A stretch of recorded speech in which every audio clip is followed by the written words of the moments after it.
Welcome to the Tech Mobility Podcast, brought to you by Playbook Investors Network, your strategic partner for unstoppable growth. Visit pincommunity.org to get started. I'm Ken Chester. On the docket, the evolution of the running shoe, Boeing on the rise, and stress testing agriculture. To join the conversation by asking a question, sharing an opinion, or even suggesting a topic for future discussion, call or text the Tech Mobility Show. That number, 872-222-9793, or you can email the show directly, talk@techmobility.show. Either way will get you connected. For those of you who enjoy Substack, you can find me there too at Ken C. Iowa. That's Ken, the letter C, IOWA. From the Tech Mobility News Desk. It's been a while since I have gone on a rant. We're overdue, and I am going to rant. I have something I want to share with you that doesn't add up, and it seems like a major disconnect. In the future, let me explain what I'm talking about and see if you can understand why I want to rant. Here is the headline. GM to stop making BrightDrop electric vans and will assess the Cami plant there in Ontario, Canada, for future opportunities. In October, I, for the first time ever, got a chance to put my hands on, take pictures of, and actually walk through a Chevrolet BrightDrop van, their 600 series, which is the large series. The reason that I am ranting today is as I'm looking at the material and I'm looking at their announcement, I'm also considering the variety of announcements that were just before it. For example, they made this announcement right after Amazon said that they would evaluate the BrightDrop vans for fleet service. But that's not all. A few months ago, we talked about how Grounded developed an RV, a forward-thinking leading RV, their G3, which looked awesome and I thought was going to change the world. If that's not enough, I also found out that a established RV company was developing an RV based on the BrightDrop van, Coachman, and their model, the RVEX. And it's available now. And it's really reasonable. Range of 270 miles and a target MSRP of $150,000. If you know anything about self-propelled RVs, basically the Class A's, which are the big ones, and the Class C's, which are typically on truck chassis, on medium-duty truck chassis, like a Ford E3 450 or something like that. That's a Class C. But the Class A's, those are the diesel pushers. Those are the big ones that go for six figures, mid to high six figures in some cases. Coachman RV, one of the many divisions of Forest River, is primarily in the business of more traditional RVs and recreational campers. The new Coachman RVEX takes that experience and electrifies it with the Chevy BrightDrop Zevo 600 as its basis. It comes standard with Chevy's max range 172 kilowatt hour 20 module battery pack, which implies that it comes exclusively with a dual motor powertrain, making 300 horsepower and 390 foot-feet of torque. Stop right there. We're talking about an all-wheel drive electric RV. Let that sink in a minute. My question is, if Amazon's looking at this, if Grounded is building a business on this, if Coachman is already building and trying to sell RVs based on the BrightDrop, the large chassis BrightDrop van, what did I miss here? GM saying, well, we closed the plant for a while. We're going to start it back in October. Then it's November. Then, gee whiz, we're not going to build a plant at all. We're not going to open a plant at all. Here's my beef. The BrightDrop van is an amazing piece of work that I think had a lot of potential because there's nothing else like it out there that would be available. One of the masterstroke moves that GM made was making this available through Chevy dealers. You're looking at over 4,000 dealers nationwide that could service the thing. That alone makes it doable because, honestly, if you come into any wide spot in the road, there's probably a Chevy dealer there or real close. And to have that knowledge that close and nearby means you can go anywhere in the United States and always be close if you have a problem. But understand, because it's an EV, a lot of whatever improvements or safety things that need to happen can happen through an over-the-air update. If you've got these companies that have already spent money to upfit the Zevo 600 for possible sale, why did GM think that there was no way forward for this van? I could understand going one shift. I can understand reducing numbers. But I think it's incredibly short-sighted for General Motors, considering that you've got all these folks nibbling. Why didn't GM just pivot and say, you know what? Our future is going to be in the RV market like the automakers were 50 years ago. Do you realize that most chassis for RVs back in the 70s was built by either Chrysler, Ford, or General Motors? They built them. And in fact, for the Class Cs, Ford still does. Why would this be any different? The small one, there is so many applications for these things.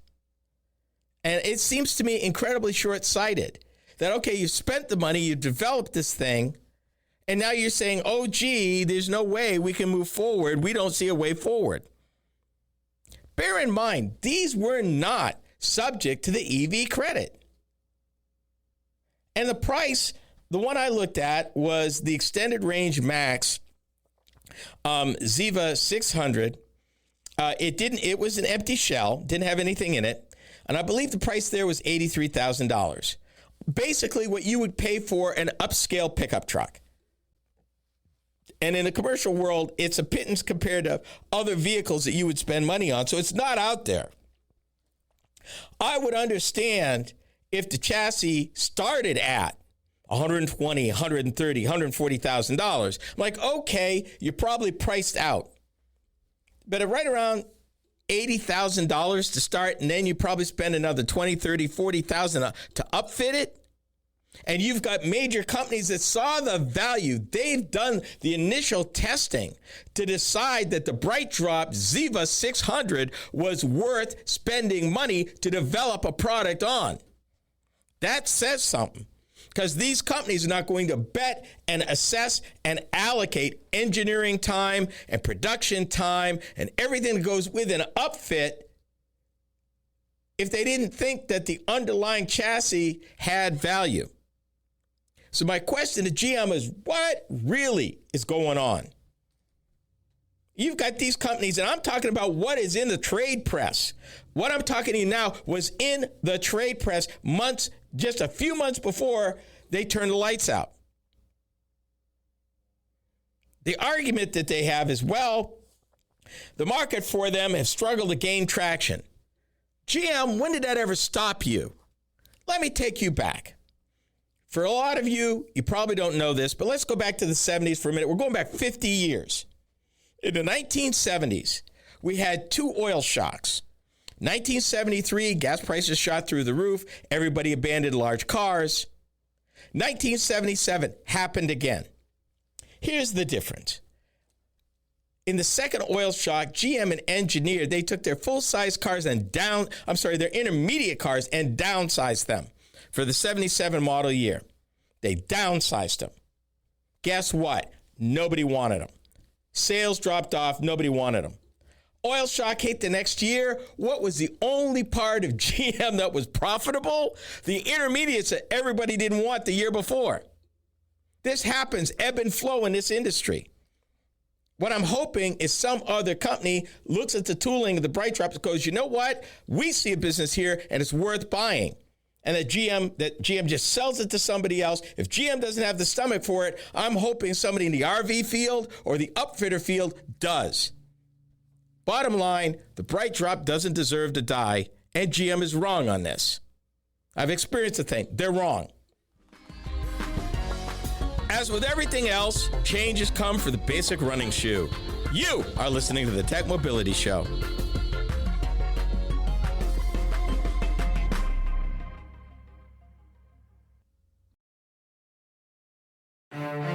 In business, opportunity doesn't wait, and neither should you. At Playbook Investors Network, we connect visionary entrepreneurs with the strategies, resources, and capital they need to win. Whether you're launching, scaling, or reimagining your business, our network turns ambition into measurable success. Your vision deserves more than a plan. It deserves a playbook that works. Playbook Investors Network, where bold ideas meet bold results. Visit pincommunity.org today. Are you tired of juggling multiple apps and platforms for meetings, webinars, and staying connected? Look no further than AONmeetings.com, the all-in-one browser-based platform that does it all. With AON Meetings, you can effortlessly communicate with clients, host virtual meetings and webinars, and stay in touch with family and friends, all in one place and for one price. Here's the best part. You can enjoy a 30-day free trial. It's time to simplify your life and boost your productivity. AONmeetings.com, where innovation meets connection. Get started today and revolutionize the way you communicate. To learn more about the Tech Mobility Show, start by visiting our website. I'm Ken Chester, host of the Tech Mobility Show. The website is a treasure trove of information about me and the show, as well as where to find it on the radio across the country. Keep up with the happenings at the Tech Mobility Show by visiting techmobility.show. You can also drop us a line at talk@techmobility.show. Every great business starts with a spark, but taking it to the next level takes strategy, connections, and capital. That's where Playbook Investors Network comes in. We're your strategic partner for accelerating growth, navigating challenges, and capturing market opportunities before your competition does. Your business is more than an idea. Let's make it an impact. Playbook Investors Network. Your future starts here. Learn more at pincommunity.org.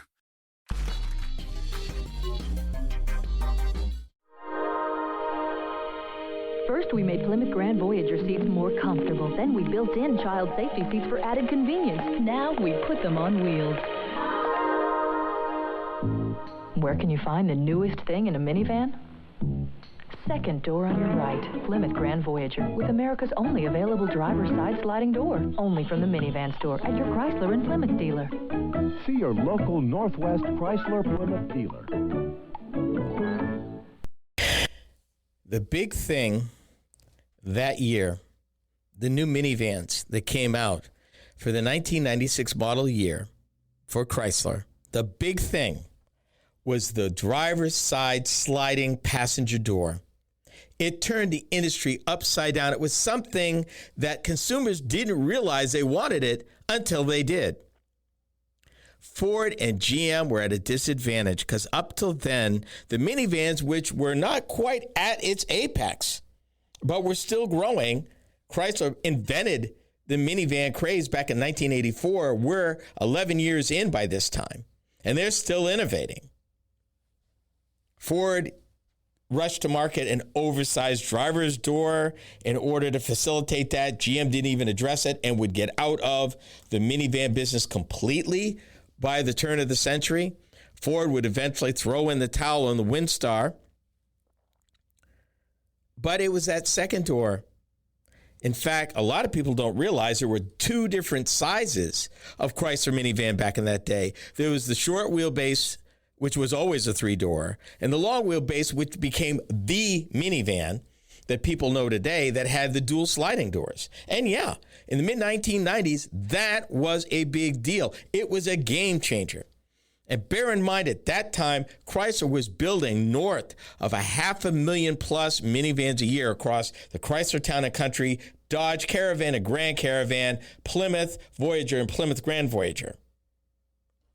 Even after they wiped out the short wheelbase minivans, the long wheelbase with the double doors was the thing. And it was an option at first. But so many people wanted it, they just made it standard and went on. It's amazing what happens. Sometimes the automakers get it right. Who knew? As you might have come to expect, sneaker tech has evolved from minimalist designs to high-performance cushion platforms, often with carbon fiber support for speed and comfort. But the shoe companies, they're not done yet. This is topic A. And let me stop right here and say easily that these aren't your grandpa's sneakers. Case in point, a lot of people wear sneakers today the way that most of us used to wear dress shoes. The way that I still wear dress shoes, but don't tell anybody. Air Jordans, probably the most popular, most well-known of this genre. To Nike, it's worth $7 billion a year.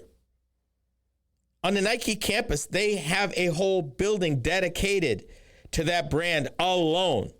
And yes, Michael Jordan still consults with them on every year of Air Jordans. Even LeBron James is getting into the act. But I digress. Let's talk about running shoes in particular. Now, I'm not a runner, but what they tell me about shoes is what they do. And here's something I didn't know. The height of the shoe, a tall shoe, what they call tall stack, is actually designed to give you a certain amount of protection, stability, and comfort where it absorbs a lot of the force and reduces certain injuries. Here's where they're going in the future. I'm going to start that, and then I'm going to cycle kind of back to where we are now. The latest innovations for running shoes. So I'm talking about a particular type of sneaker. I'm talking about shoes people buy for running. And these include what they call smart shoes that record information about a runner's gait and stride. Details that could one day be used to personalize footwear. And ward off injuries that could be trade-offs of running in high-performance shoes. This whole high-performance craze they tracked it back to 2009 when a fellow named Christopher McDougall, he wrote a book called Born to Run, and it popularized the idea of running barefoot or in toe shoes in a manner akin to ancient hunter-gatherers. I've seen some of those toe shoes. Weirdest thing you ever want to see, but I've seen them. It was believed then that the thinnest profiles offered runners a direct ground-to-foot feedback and an opportunity to strengthen the muscles within their feet. However, many runners who did that experienced what they call plantar fasciitis, Achilles tendonitis, and stress fractures. In fact, it was such a thing that they said that minimalist shoes were like economic stimulus plan for podiatrists and physical therapists. That many injuries. In the decades that followed, the podiatrists began directing patients towards sneakers from the company called Hoka, that's Hoka, that had extremely thick cushioned midsoles. The key there is the midsole. We'll come back to that. Today, roughly 2/3 of the shoes look like they're Hoka variants. Why? It's the high stack height. I mentioned that earlier, stack height. And that's the amount of material between your foot and the ground that these shoes promise maximum comfort and performance. Remember, I talked about the mid shoe. The mid. And there's a reason for that. That midsole of any running shoe, if you're running, compresses on landing, momentarily stores energy, and as the midsole expands, propels the runner forward. These things that they're developing now called super shoes, they do that much more efficiently. The idea behind the super shoe, the idea between engineering the midsole, was to see how you could run down a mountain as fast as possible and as smoothly as possible. And this super shoe, how they define it, is a high-stack sneaker that combines thick foam with carbon fiber plates to return more energy to the runner. The issue is if you can reserve more energy to the runner, they can run faster on less energy, being more efficient. Nike's super shoe made its debut in 2016 at the Rio Olympics. Curved plates of carbon fiber rocked runners from their heels to their toes. The plates were ensconced in hefty foam cushions to ensure athletes lost less energy per footfall than existing options. more efficient.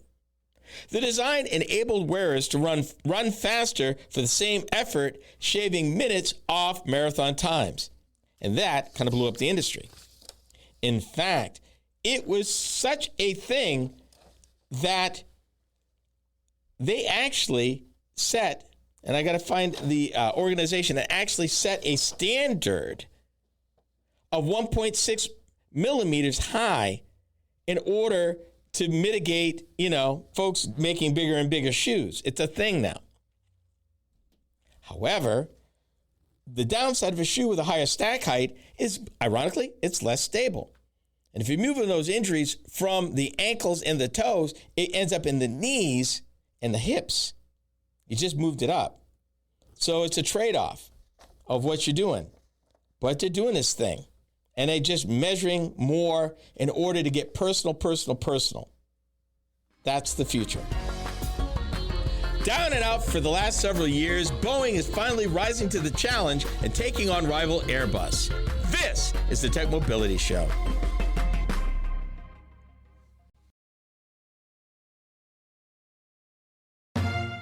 You've got the drive. You've got the vision. Now you need the right partner to make it happen. At Playbook Investors Network, we power ambitious leaders with the tools, insight, and investment connections to move faster, grow stronger, and lead markets. We're more than advisors. We're your co-pilots in success. Because in business, standing still is not an option. Playbook Investors Network, fueling ambition, delivering results. Visit pincommunity.org. Did you know that Tech Mobility has a YouTube channel? Hi, I'm Ken Chester, host of the Tech Mobility Show. Each week, I upload a few short videos of some of the hot topics that I cover during my weekly radio program. I've designed these videos to be informative and entertaining. It's another way to keep up on current mobility and technology news and information. Be sure to watch, like, and subscribe to my channel. That's the Tech Mobility Show on YouTube. Check it out.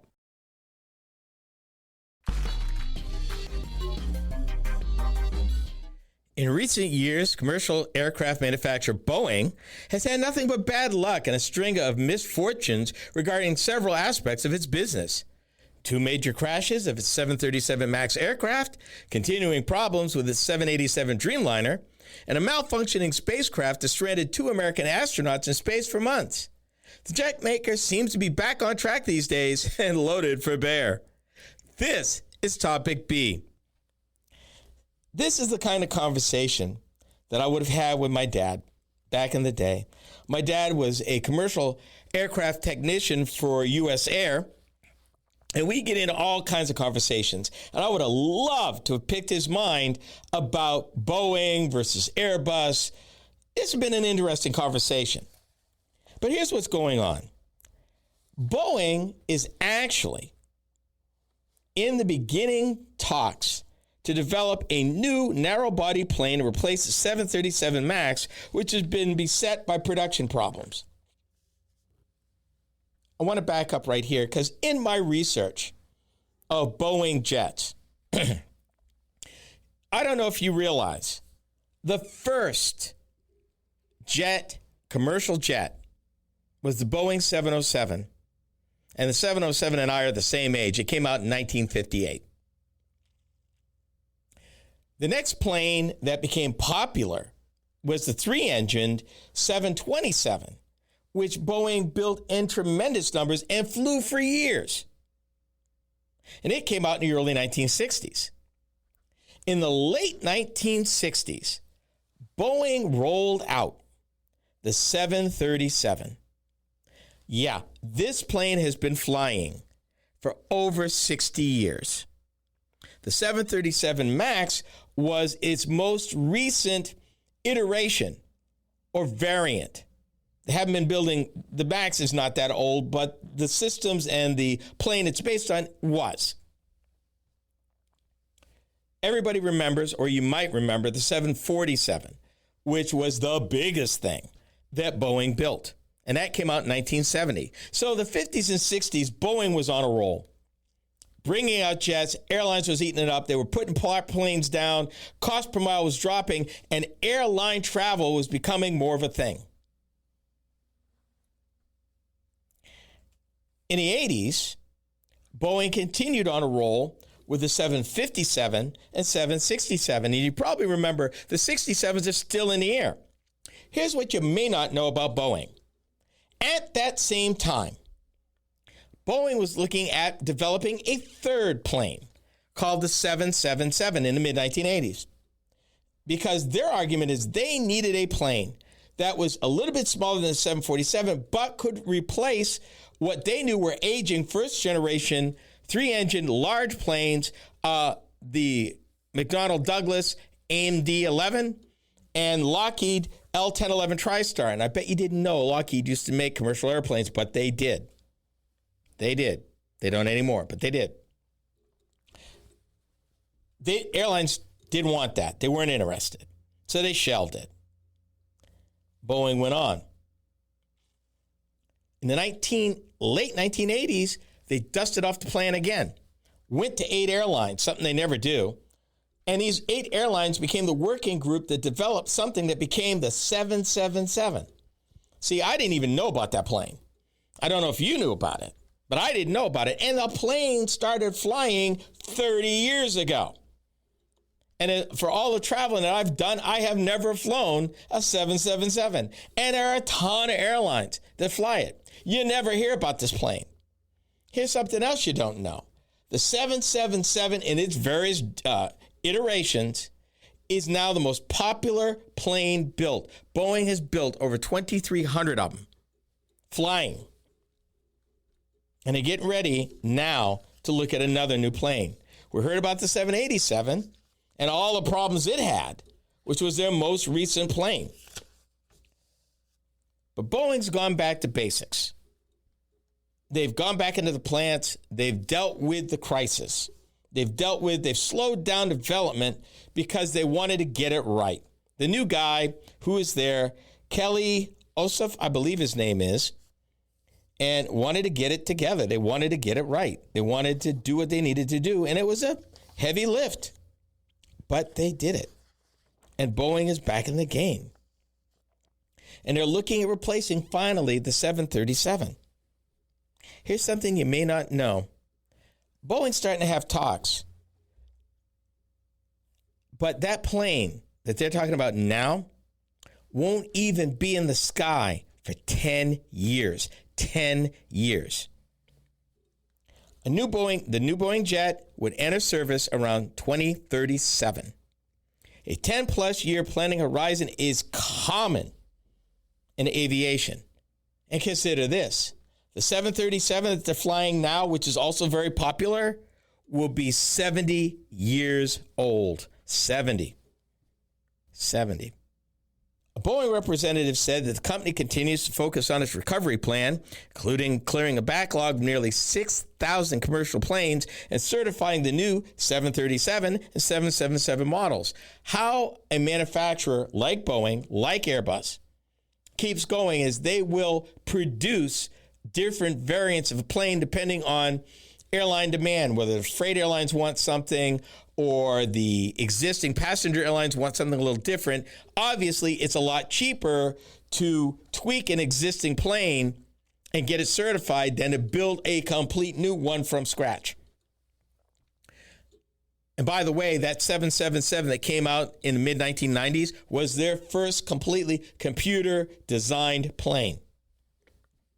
And it must have went all right because you don't hear nothing about the 777. You don't hear anything negative about it. And when I tell you a ton of airlines fly it, a ton of airlines fly it. And oh yeah, Boeing chief executive, his name is Kelly Ortberg. Kelly had a tall order to turn Boeing around, and there was a lot of people vote that was going against him. And remember, in the middle of all of this drama, a lot of Boeing employees and their engineers went on strike. In the middle of all this, they got it together. And I think that with increased oversight from the FAA, because that was something, FAA was called on the carpet because they let Boeing self-certify a lot of this, and Boeing got sloppy. And that was the problem. So the FAA came down pretty hard. And I'm pretty sure any new plane that Boeing comes up with over these next 10 years will be highly scrutinized. But because Boeing is getting their act together, they may actually be competitive with Airbus once again. And you hear the term Airbus, in case you didn't know, that's a European consortium of companies that is the only other major commercial aircraft manufacturer in the world. If you're flying commercial, you're either flying a Boeing or an Airbus. If you're flying smaller planes, it could be somebody else, but the big ones, only two companies make them. That's Boeing and Airbus. Boeing feels strong enough to start designing a new plane. It really depends if they stay on task, if they're going to be able to pull it off. It should be real interesting to see what they come up with, particularly now in these days and times. How far will they push the envelope in development and sophistication? And will the FAA certify it? How robust is our food production and distribution system? A group of ag professionals decide to put it to the test to find out. We are the Tech Mobility Show. Are you tired of juggling multiple apps and platforms for meetings, webinars, and staying connected? Look no further than aonmeetings.com, the all-in-one browser-based platform that does it all. With AON Meetings, you can effortlessly communicate with clients, host virtual meetings and webinars, and stay in touch with family and friends, all in one place and for one price. Here's the best part. You can enjoy a 30-day free trial. It's time to simplify your life and boost your productivity. aonmeetings.com, where innovation meets connection. Get started today and revolutionize the way you communicate. To learn more about the Tech Mobility Show, start by visiting our website. Hi, I'm Ken Chester, host of the Tech Mobility Show. The website is a treasure trove of information about me and the show, as well as where to find it on the radio across the country. Keep up with the happenings at the Tech Mobility Show by visiting techmobility.show. That's techmobility.show. You can also drop us a line at talk@techmobility.show. In business, opportunity doesn't wait, and neither should you. At Playbook Investors Network, we connect visionary entrepreneurs with the strategies, resources, and capital they need to win. Whether you're launching, scaling, or reimagining your business, our network turns ambition into measurable success. Your vision deserves more than a plan. It deserves a playbook that works. Playbook Investors Network, where bold ideas meet bold results. Visit pincommunity.org today. Did you know that Tech Mobility has a YouTube channel? Hi, I'm Ken Chester, host of the Tech Mobility Show. Each week, I upload a few short videos of some of the hot topics that I cover during my weekly radio program. I've designed these videos to be informative and entertaining. It's another way to keep up on current mobility and technology news and information. Be sure to watch, like, and subscribe to my channel. That's the Tech Mobility Show on YouTube. Check it out. At this year's Ag Innovators Unconference, a group of people which included students, investors, agronomists, entrepreneurs, and agribusiness leaders took on the challenge to apply stress tests to the agriculture industry. Question: how did the current system hold up? This is topic C. I got this out of an ag publication that I stumbled across. And the article asked the question, stress testing agriculture, what happens when the system breaks? Why simulating shocks reveal the cracks and opportunities in our food system. And the philosophy is sometimes the best way to understand a system is to break it, at least in simulation. And they decided to copy something from the banking industry. And the challenge was simple. Take an idea borrowed from banking, stress tests, and apply it to our agriculture industry. See what cracks and what might actually hold about the existing system. Of everything you can imagine. And they didn't look at every single possible thing that could happen. They picked one. And the scenario that they picked was something they call the lithium reckoning. And the premise goes something like this.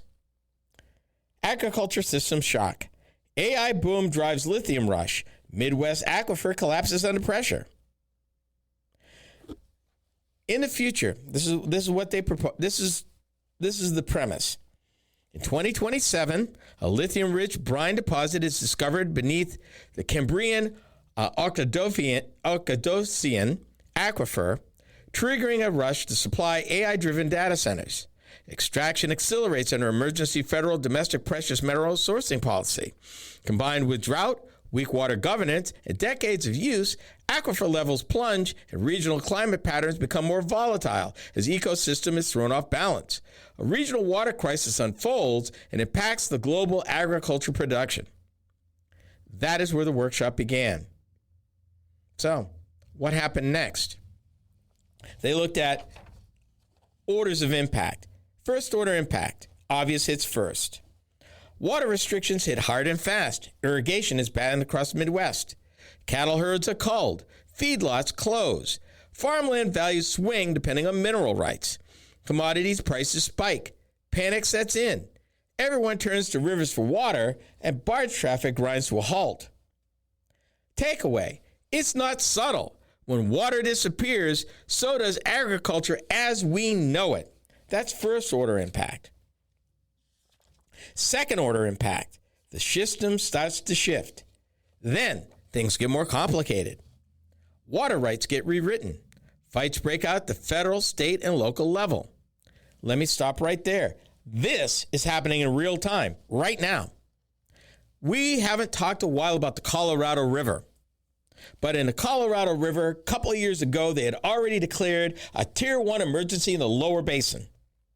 That triggered everybody coming to the table to determine who was going to take the cuts and how they were going to be applied. Geez, surprise, nobody could agree. As of where they left it, if they didn't get it together, the feds were going to step in and force an agreement. Have not heard any more about that, but that's real. Here's something else.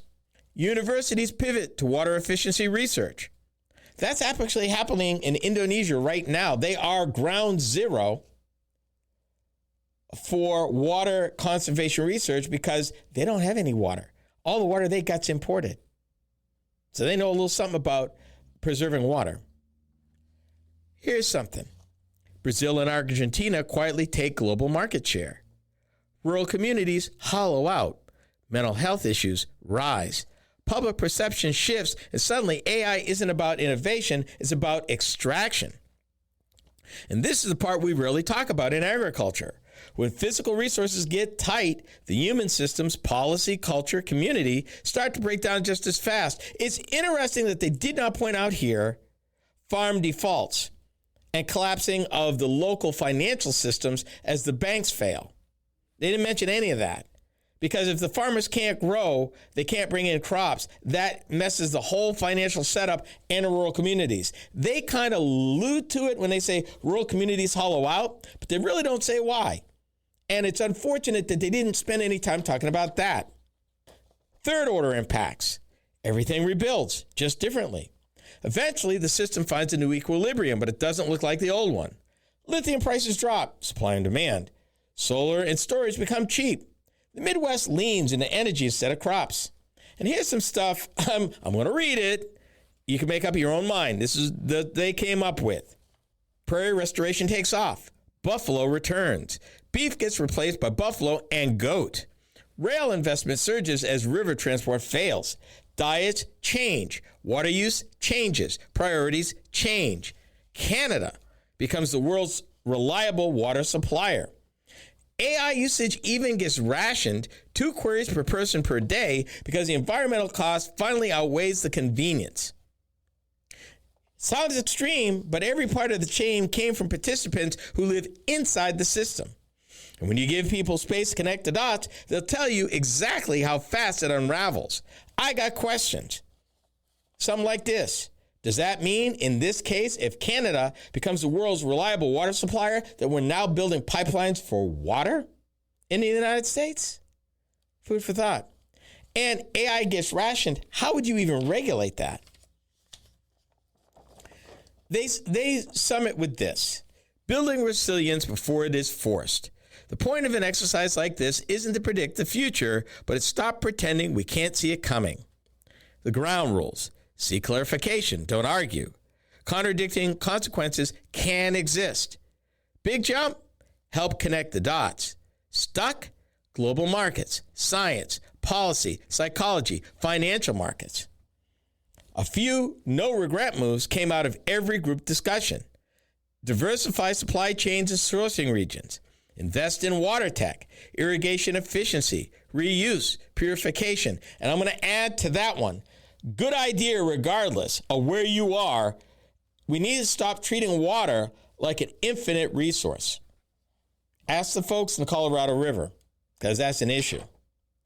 And they really didn't get into, in this case, usually when something gets scarce and prices start going up, the business, at least the auto industry, and I believe the storage industry, will move away from lithium. I think lithium is a bridge material right now. The automakers want to get away from it, and actually it will be because of China's rare earth policies, restricting rare earths, and how hard it is to build a lithium mine around here, that I think that the automakers and others that are in this business will find other materials more plentiful, lower cost. They'll move away from that.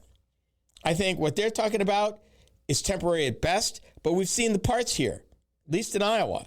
We had a farm crisis 40 years ago. It was not pretty. So we kind of know what can happen.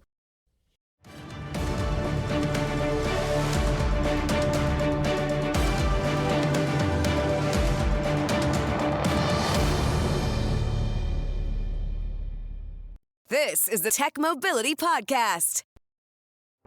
Every great business starts with a spark, but taking it to the next level takes strategy, connections, and capital. That's where Playbook Investors Network comes in. We're your strategic partner for accelerating growth, navigating challenges, and capturing market opportunities before your competition does. Your business is more than an idea. Let's make it an impact. Playbook Investors Network. Your future starts here. Learn more at pincommunity.org. To learn more about the Tech Mobility Show, start by visiting our website. I'm Ken Chester, host of the Tech Mobility Show. The website is a treasure trove of information about me and the show, as well as where to find it on the radio across the country. Keep up with the happenings at the Tech Mobility Show by visiting techmobility.show. You can also drop us a line at talk@techmobility.show. Are you tired of juggling multiple apps and platforms for meetings, webinars, and staying connected? Look no further than aonmeetings.com, the all-in-one browser-based platform that does it all. With AON Meetings, you can effortlessly communicate with clients, host virtual meetings and webinars, and stay in touch with family and friends, all in one place and for one price. Here's the best part. You can enjoy a 30-day free trial. It's time to simplify your life and boost your productivity. aonmeetings.com, where innovation meets connection. Get started today and revolutionize the way you communicate. You've got the drive. You've got the vision. Now you need the right partner to make it happen. At Playbook Investors Network, we power ambitious leaders with the tools, insight, and investment connections to move faster, grow stronger, and lead markets. We're more than advisors. We're your co-pilots in success. Because in business, standing still is not an option.